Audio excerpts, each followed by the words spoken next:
What's up guys, magandang gabi sa inyo at nandito na naman po tayo sa ating YouTube channel and Facebook page kay Arts Farming. Yan.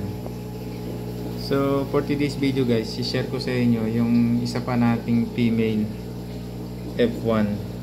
F1 pa lang to guys ha. Yan. So bakit ko nasabing female? Kasi tips ko lang sa inyo guys, ang aking nakita sa kanya, napansin na parang malamya siya, wala siyang kadipo-deportment. Ayan o, sige, ang gusto lang niya kumain, ang takaw. Kaya ang laki lang din ng tiyan niya. Ayan o, kita nyo, bundat na bundat siya. Pero nung tinignan ko yung kanyang bent, I mean yung kanyang kasarian, na-confirm ko female siya. So, isa ito sa mga materyales natin na susunod kong gagamitin. Ayan, F1 to guys. Ayan, sorry sa video. Ayan. F1. Ang tatay nito, yung Monster Malaw, yung malaki yung ulo na ano. And then, ayan o, tignan nyo guys. Wala siyang kadipo-deportment o. Wala siyang reaksyon o. Ganyan lang siya. Gusto niya pagkain lang. Kaya sana guys palarin din tayo dito pagka natapos natin yung breeding natin sa Tampa F2. Kasi mukhang dadali na naman din to eh. Yan o.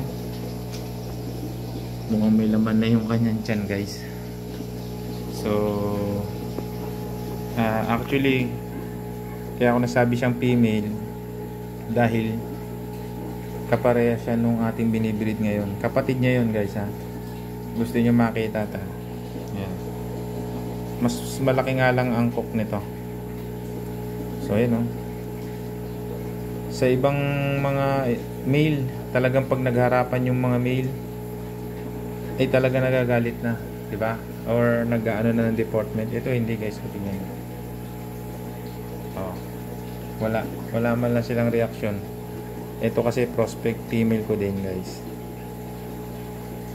Bakit ko nasabi na naselect ko mga female na yan? Kasi ganito guys, wala lang akong ano eh. Dito panoorin nyo na lang sa i-demo ko. Tips ko na rin sa inyo to guys ha, para magkaroon kayo ng idea. Sa male, ganito yung kanyang bend, yan, pa victory. Okay, imagine niyo na lang guys ha. Sorry ha. So victory. Sa female naman, papaganito, pa heart shape. Yan, merong parang maliit na umbok, hindi yung diretsong gano'n na kagaya sa male. So yan, nagkaroon kayo ng konting tips guys para mag gender reveal ng mga flower horn. So eto, na-select ko to na F1. Next breeding na lang siguro hanap tayo na medyo maganda-gandang ano. Ito, ganun din. Ito kalilipat lang guys, kaya medyo stress pa siya. Yan o.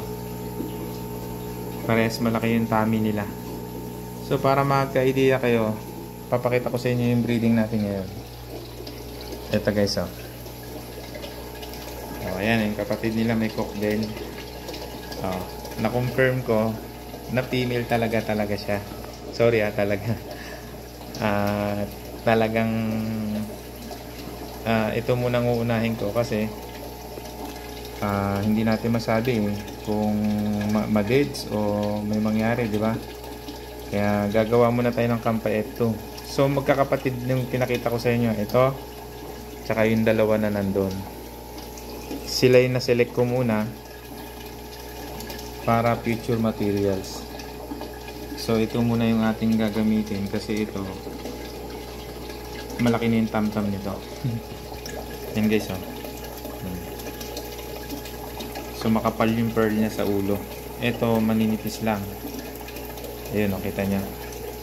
Itong pearl nito sa babae. Ayan. So hindi siya full mass itong ating female.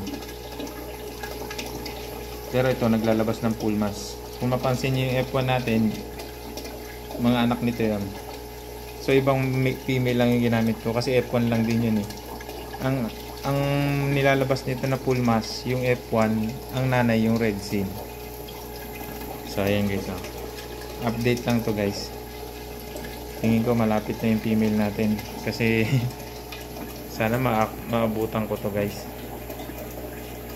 Pero kung hindi man, marami pa rin pagkakataon.